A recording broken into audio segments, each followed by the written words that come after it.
इस भयानक जंग के बीच खौफनाक साजिश का कच्चा चिट्ठा लेकर हाजिर हूं मैं, प्रशांत चुरहे। ईरान युद्ध अमेरिका और इजराइल पर अब बहुत भारी पड़ने लगा है। अमेरिका की खुफिया एजेंसी CIA और DIA ने दावा किया कि ईरान में भारी तबाही मचाने के बावजूद ईरान के पास भरपूर संख्या में मिसाइलों का जखीरा अब भी बचा हुआ है। और इन एजेंसियों का यहां तक दावा है कि ईरान से खामनेई शासन का अंत नहीं हो पाएगा। और ऐसे में सवाल खड़े हो रहे हैं कि आखिर ट्रंप कैसे दावा कर रहे हैं कि ईरान सरेंडर करने वाला है, जबकि ईरान दावा कर रहा है कि जब तक अमेरिका और इजराइल को खदेड़ नहीं देंगे तब तक ये लंबी जंग लड़ते रहेंगे।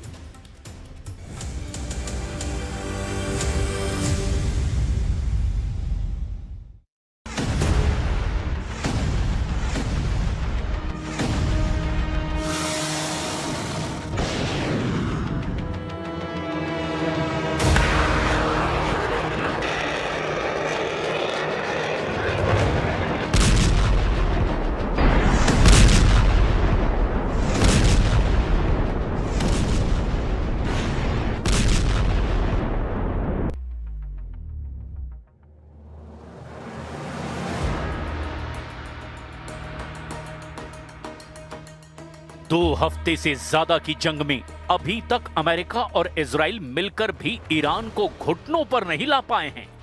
आप अमेरिका के राष्ट्रपति ट्रंप और प्रधानमंत्री नेतन्याहू के खौफ का इसी से अंदाजा लगा सकते हैं कि अमेरिका के राष्ट्रपति ट्रंप ने अभी से ही ईरान पर जीत का ऐलान कर दिया है, जबकि अभी तक ईरान के पास मौजूद 11 परमाणु बम बनाने लायक 460 किलो संवर्धित यूरेनियम अभी तक अमेरिका और इजराइल हासिल नहीं कर पाए हैं। इसके अलावा अभी तक ईरान से खामनेई शासन का अंत भी नहीं हुआ है। अभी तक ईरान के बैलिस्टिक मिसाइलों और फैक्ट्रियों का सफाया नहीं हो पाया है। लेकिन उसके बावजूद अमेरिका ईरान पर अपनी जीत का ऐलान कर रहा है। हैरानी की बात तो यह है कि राष्ट्रपति ट्रंप के ठीक उलट इजरायली प्रधानमंत्री नेतन्याहू ईरान पर जीत का दावा या ऐलान नहीं कर रहे हैं, बल्कि नेतन्याहू ने सीधे धमकी दी है कि हम हर हाल में ईरान के सुप्रीम लीडर मुस्तफा खामनेई को मार देंगे। नेतन्याहू ने तो यहां तक कह दिया कि हम अभी लंबी जंग करेंगे। ऐसे में अगर ट्रंप दावा कर रहे हैं कि ईरान बिना शर्त सरेंडर करने वाला है, तो ये दावा वाकई हैरान कर देने वाला है। ईरान के राष्ट्रपति मसूद पजेश्कियन ने अमेरिका से दो टूक कह दिया है कि जो लोग ईरान के सरेंडर का सपना देख रहे हैं वो इस सपने को अपनी कब्र तक ले जाएंगे। यानी हालात तेजी से बदलते जा रहे हैं। और हम शुरुआत करते हैं कि कैसे 2 हफ्ते से ज्यादा की जंग में अभी तक ईरान कैसे टिका हुआ है और तेल अवीव को कैसे भारी कीमत चुकानी पड़ रही है। मुस्तफा खामनेई को मार देंगे, मिशन पर नेतन्याहू।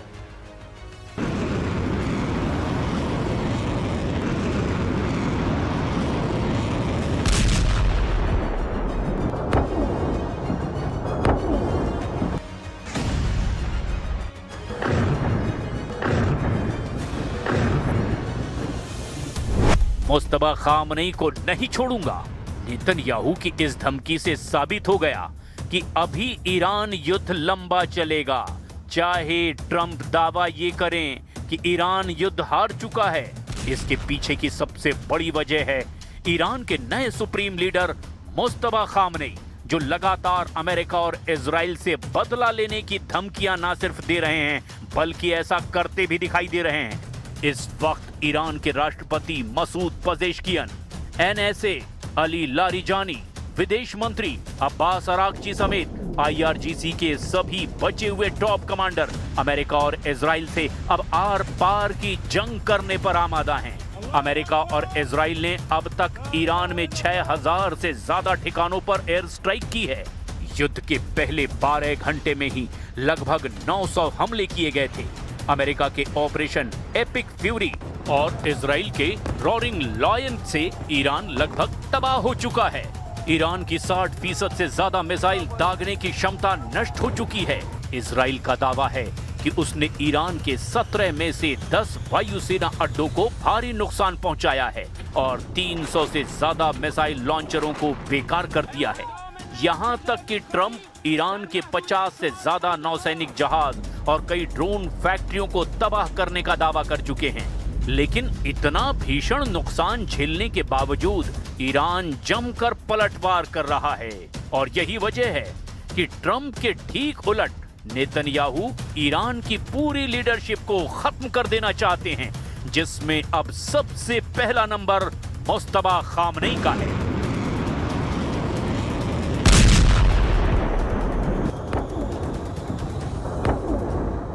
इजराइल के प्रधानमंत्री बेंजामिन नेतन्याहू ने कड़ा रुख अपनाते हुए कहा कि ईरान के सर्वोच्च नेता मुस्तफा खामनेई को भी बख्शा नहीं जाएगा।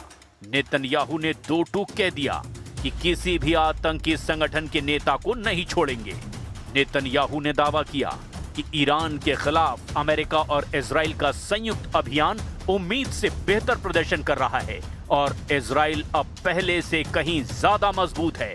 नेतन्याहू ने यह भी कहा कि अमेरिका और इजराइल मिलकर ईरान के लोगों के लिए ऐसी परिस्थितियां बना रहे हैं जिससे वे अत्याचारी शासन को उखाड़ फेंक सकें।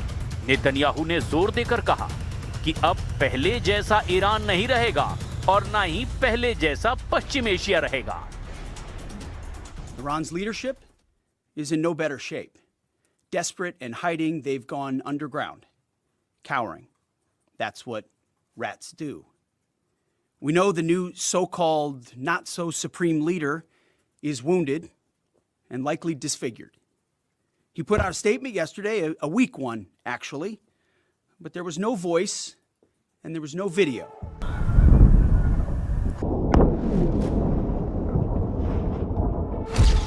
ट्रंप बोले सरेंडर करो, ईरान बोला कब्र तैयार है।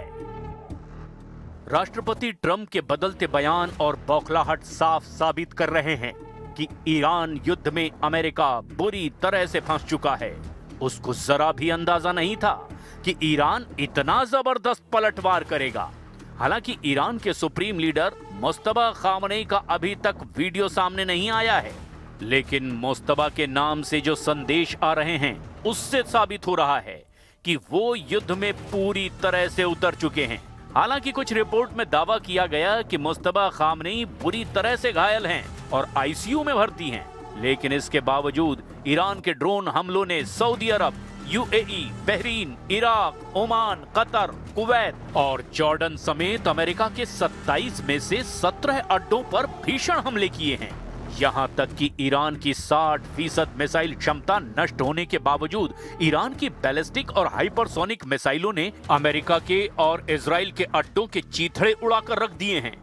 युद्ध के पहले 14 दिनों में अमेरिका के रिफ्यूलिंग विमान समेत कम से कम 6 लड़ाकू विमान तबाह हो चुके हैं, जिसमें 5 फाइटर जेट और एक KC-135 स्ट्रेटो टैंकर यानी कि तेल वाहक विमान तबाह हुआ है, जिसमें 6 क्रू मेंबर्स में से 4 की मौत की पुष्टि हो चुकी है।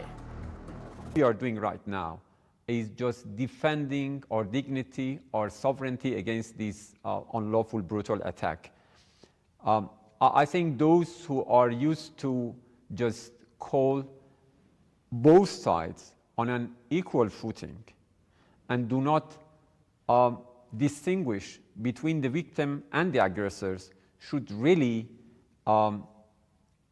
take a responsible position. They have to call a spade a spade. They have to address. अब तक के आंकड़ों के मुताबिक ईरान 1000 से ज्यादा बैलिस्टिक मिसाइलें दाग चुका है। शुरुआत में ईरान के पास करीब 2500 से 3000 मिसाइलों का भंडार था। ईरान ने अब तक 3000 से ज्यादा ड्रोन हमले किए। अकेले खाड़ी देशों यूएई, कतर, बहरीन और इराक की ओर 1500 से ज्यादा ड्रोन दागे गए। खुद अमेरिका की CIA और TIA की ताजा खुफिया रिपोर्ट के मुताबिक खामनेई की मौत के बावजूद ईरान का शासन टूटने वाला नहीं है। जनता पर सरकार का नियंत्रण अभी भी मजबूत है। अब ऐसे हालात में ईरान की हार का दावा ट्रंप कैसे कर रहे हैं, ये हैरान करने वाला है। जबकि नेतन्याहू मानते हैं कि ईरान से अभी लंबा युद्ध चलेगा।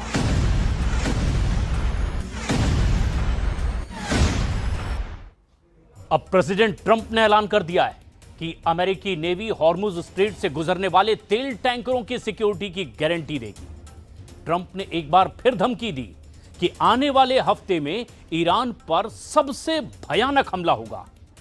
ट्रंप का दिमाग एयरक्राफ्ट क्रैश में अमेरिका के 6 सैनिकों की मौत के बाद से तो बहुत ज्यादा गर्म है, और इधर तुर्की में अमेरिका के उस सैन्य अड्डे पर भी हमले की खबर है जहां एटम बम की तैनाती है।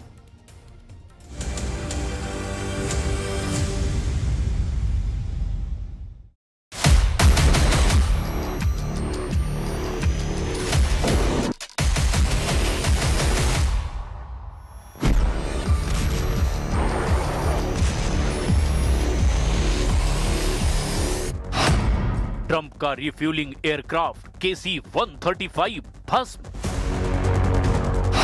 ट्रंप का तुर्की वाला इंसिरलिक एयरबेस धुआं धुआं। ट्रंप का जंगी बेड़ा लिंकन आग में घिरा। सुपर पावर को युद्ध में दिखने लगी हार।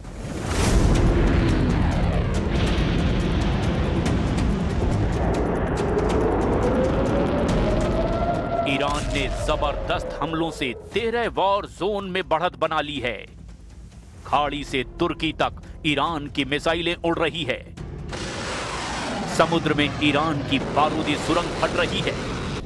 ईरान ट्रंप को संभलने का मौका नहीं दे रहा है। ईरान ने इजराइल को सोचने का वक्त देना भी बंद कर दिया है, क्योंकि मुस्तफा खामनेई लड़ाई को निर्णायक मोड़ पर लेकर आ चुके हैं।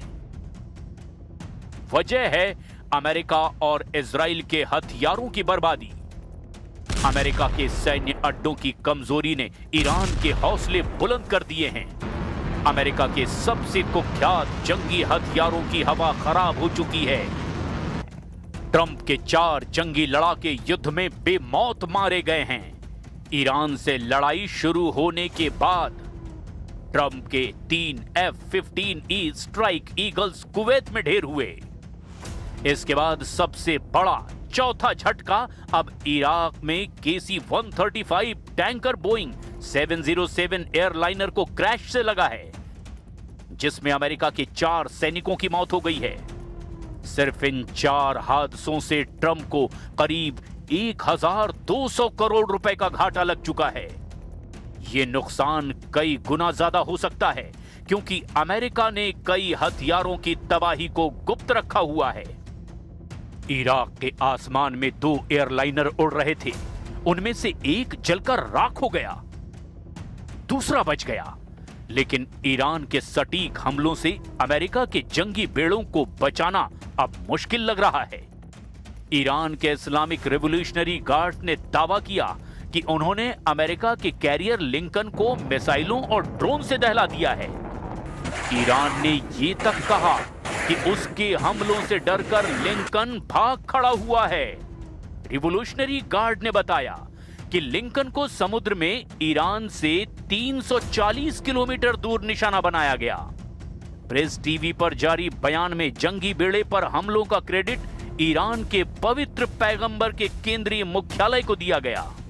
हालांकि अमेरिका ने ईरान के हमलों की पुष्टि नहीं की, लेकिन ट्रंप की टेंशन तुर्की में बढ़ गई है, जहां ईरान ने सबसे घातक हमला शुरू कर दिया है।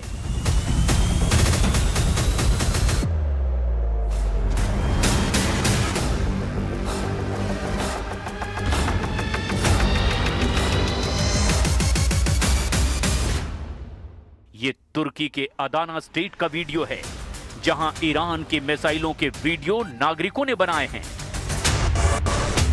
सोशल मीडिया में ऐसे वीडियो पोस्ट करके दावा किया जा रहा है कि पूरी रात मिसाइलों के धमाकों को महसूस किया गया। रॉयटर्स की रिपोर्ट के मुताबिक ईरान ने तुर्की का इंसिरलिक सैन्य अड्डा फोड़ डाला है। तुर्की के इस मिलिट्री बेस पर अमेरिका और नेटो फोर्स की तैनाती है। अमेरिका ने तुर्की के इंसिरलिक बेस पर अपने एटम बम को तैनात कर रखा है। चश्मदीदों के हवाले से रॉयटर्स ने जानकारी दी कि पूरी रात मिलिट्री बेस के आसपास के घरों की खिड़कियां हिलती रही। हालांकि तुर्की ने ईरान के नए हमलों पर कुछ खास नहीं कहा। तुर्की ने सिर्फ ये दावा किया कि नेटो फोर्स ने ईरान की तीसरी मिसाइल के हमलों को इंटरसेप्ट किया, जिसका मतलब है ईरान 3 बार तुर्की को तेवर दिखा चुका है। ईरान ने सबसे पहले 4 मार्च को तुर्की पर मिसाइल दागी थी। इसके 5 दिन बाद यानी 9 मार्च को तुर्की पर ईरान ने मिसाइलों की बौछार कर दी और फिर 13 मार्च को तीसरा बड़ा हमला कर दिया। तुर्की ने तेहरान से मिसाइलों के हमलों का जवाब मांगा है। इसके साथ तुर्की के विदेश मंत्री ने खुलकर ईरान का साथ देने का ऐलान किया। हकान फिदान ने कहा कि ईरान में गृह युद्ध भड़काने की साजिश करने वालों को तुर्की सबक सिखाएगा। Öte yandan ayrılıkçı senaryoların bu kez İran için gündeme getirmek istendiğini görmekteyiz. İran'da iç savaş çıkarmayı ve etnik veya dinsel fay hatları üzerinden çatışmaları körüklemeyi hedefleyen her türlü plana sonuna kadar karşıyız. Bu tip maceralara karışmak isteyenleri şimdiden uyarıyoruz. Hiç kimse böyle bir hayalin içerisine girmesin. तुर्की बड़ी दुविधा में है। एक तरफ Trump का डर है, दूसरी तरफ मुसलमान मुल्क होने की मजबूरी। तुर्की खुलकर ना ईरान के खिलाफ जा रहा है और ना ही युद्ध में ट्रंप का साथ दे पा रहा है। वहीं ईरान के तूफानी हमलों के जवाब में अमेरिका ने कई फ्रंट पर बारूदी एक्शन लिया है। अमेरिका ने तेहरान के बर्मिन इलाके में भीषण हमला किया। पूर्वी तेहरान कमांड मुख्यालय पर स्ट्राइक करके अमेरिका ने भारी नुकसान पहुंचाया। नेटो फोर्स ने सिग्नल दिया कि वो जल्द ईरान युद्ध में एंट्री लेने वाले हैं। ईरान समर्थित पीएमएफ के ठिकानों पर नेटो ने हमला शुरू कर दिया है, मगर ईरान को अपने बढ़ते दुश्मनों के नंबर से फर्क नहीं पड़ रहा, क्योंकि ईरान का वॉर प्लान ऐसे कमांडर ने तैयार किया है जिसका दिमाग दुधारी तलवार कहा जाता है। ये है ईरान की एलीट फोर्स आईआरजीसी के पूर्व chief major general Mohammad Ali Jafari. Revolutionary लड़ाके जनरल जाफरी की बनाई रणनीति से दुश्मनों से टकरा रहे हैं। जनरल जाफरी के गुप्त ऑपरेशन ने इजराइल और अमेरिका के मंसूबों को नाकाम किया है। जनरल जाफरी का करियर ईरान की एलीट फोर्स आईआरजीसी में एक इंटेलिजेंस यूनिट में शुरू हुआ था। जाफरी ने 1979 से 1989 तक चले ईरान इराक युद्ध में हिस्सा लिया था। उस दौरान वो धीरे धीरे आगे बढ़ते रहे। साल 1992 में उन्हें आईआरजीसी की ग्राउंड फोर्सेस का कमांडर बनाया गया। इसके साथ ही आईआरजीसी के स्पेशल यूनिट सरल्ला के भी वो चीफ बने। सरल्ला यूनिट के पास तेहरान की रक्षा का जिम्मा होता है। साल 2005 में जनरल जाफरी आईआरजीसी के सेंट्रल फॉर स्ट्रेटेजिक स्टडीज के डायरेक्टर बनाए गए। 2 साल बाद साल 2007 में जाफरी आईआरजीसी के कमांडर इन चीफ बने। उन्हीं दिनों जनरल जाफरी ने मोज़ैक डिफेंस के वॉर प्लान पर काम करना शुरू किया था, जिसकी सीख जनरल जाफरी को इराक अमेरिका युद्ध में मिली थी। तब अमेरिका ने सिर्फ 28 दिन में सद्दाम हुसैन को उखाड़ फेंका था। सद्दाम के खास कमांडरों के सफाए के बाद ही युद्ध का फैसला हो गया था। फिर अमेरिका ने सद्दाम को पकड़कर फांसी पर लटका दिया था। लेकिन जनरल जाफरी ने तय कर लिया था कि वो इराक की तरह ईरान को ढहने नहीं